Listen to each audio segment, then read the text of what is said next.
What's happening, my beautiful people? So, yesterday night I had the great opportunity to see the live-action adaptation of one of my favorite animes of all time, or Japanimes, I should say, Ghost in the Shell. Now, this is directed by Mr. Rupert Sanders, who is known for, of course, Snow White and the Huntsman.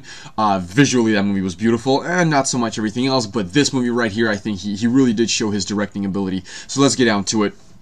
First of all, I have to get this right out of the way. This whole whitewashing controversy can go F itself up the ass crack, in my honest opinion, because everyone, and I mean everyone from the doctors to the people on the street to Bato and of course Scarlett Johansson as Major Motoko Kusanagi were cast beautifully.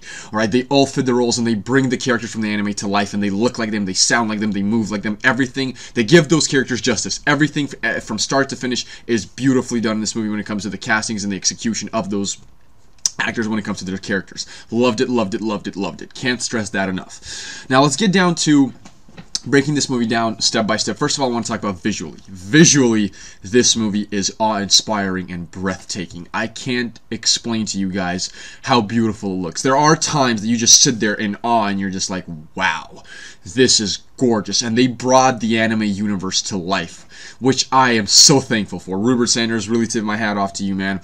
You really do love this anime and you knew how to bring it to life. There are so many nods to the anime that put a smile on my face. I can't stress enough how beautiful it really looks in motion, alright? You gotta see it for yourself. Sound is up next.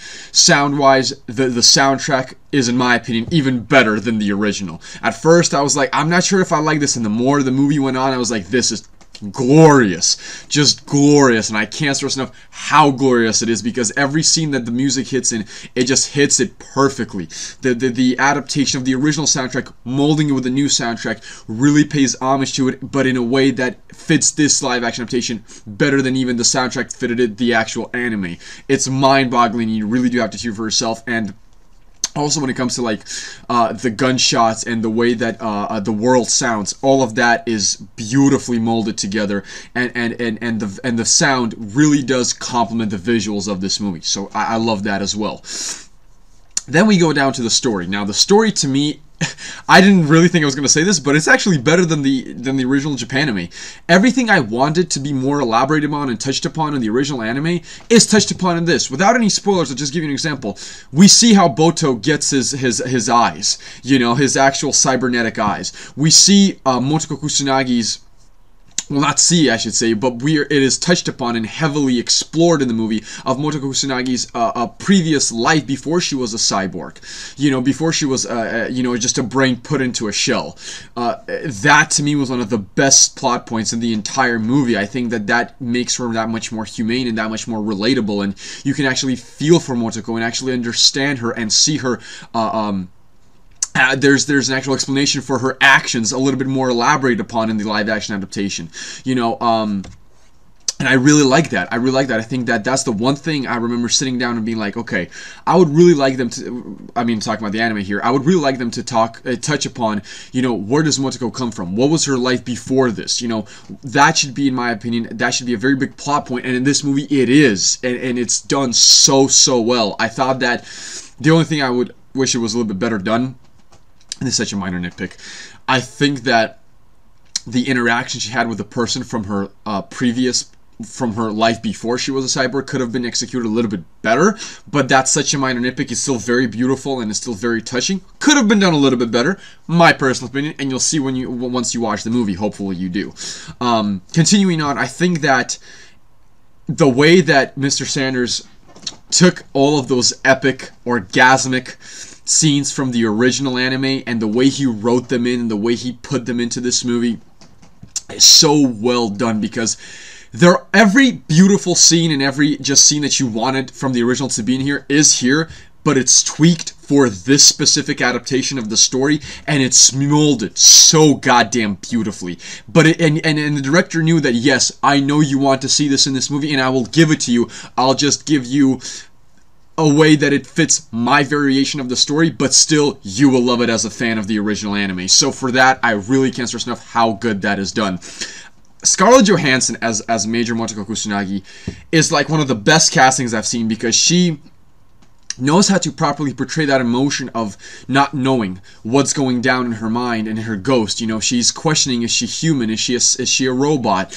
And there's a very good scene in this in this movie, and it's not a spoiler because in the trailer, it's her sitting down with an actual human being, full human being, no cybernetic enhancements, and her touching her lips and her eyes and her face because she's trying to understand what makes a human human. And I think that was done very well in this movie. That kind of the edge, standing on the edge of being robot or human, kind of really trying to understand the person that is Motoko Kusanagi, that is Major, because she's the first of her kind. You know, it's a human brain put into a cybernetic shell. Her ghost is still there, but she is not necessarily human, or is she? And that's what this movie does so well upon touching and in progressing through the actual entirety of this movie, which is about an hour, roughly an hour and 40 minutes, about an hour and 38 minutes to be exact. I thought the relationship with Major and Boto were done extremely well. I thought Boto was done so well in this movie. They really brought his love of dogs to life in this and really put that into the story very beautifully and very organically. I thought that the relationship between all of the, you know, kind of District 9, you know, special ops people were, that when it is touched upon was done very well, and they are a cohesive team, which I really do like, and they are sort of like a family. I really like the villain of this movie. Now, there's two villains. One that's not necessarily a villain. If you know, watch the anime, you know what I'm talking about, which is, of course, the Puppet Master. His name is Kuze in this movie, and, of course, the actual antagonist of the film that was later revealed in the movie.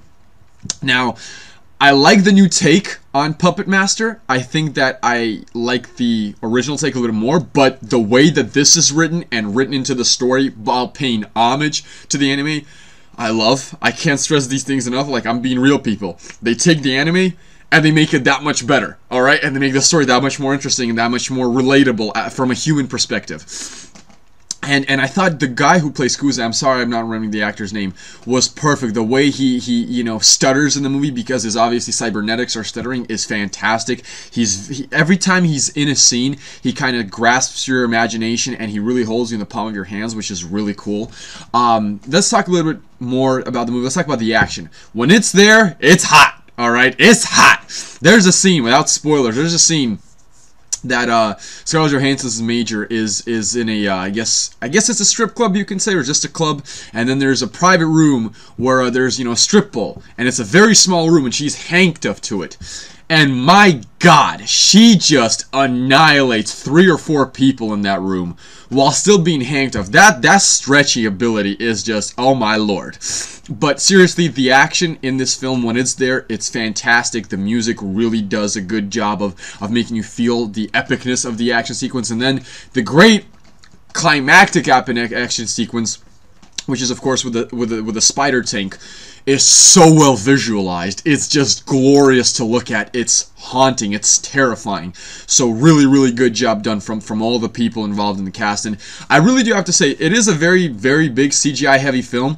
But for the most part, I mean, 99% of the time, the CGI looks on point. You know, like there's like one moment where I'm like, that could have been a little bit better. The CGI doesn't look that good. But it's such, again, a minor nitpick that I really can't take, you know, anything away from the movie. The one thing I have to say that the movie could have done a little bit better for casual audiences, and again, I have to review this movie as a film, is the pacing. Because sometimes, like, oh, action's about to break down. Oh, no, we're going to step back a bit. Oh, what's going to happen here? Oh, we're going to go, you know, slowly a bit here. Oh, we're going to go back up again, and we're going to go slowly up again. So, for me personally, I don't care. But again, for casual audiences, that might be a little bit of a throw-off. However, if you like the original Japan anime, you're fine. You'll love this film. From a live-action adaptation of the original film, it's a 10 out of 10.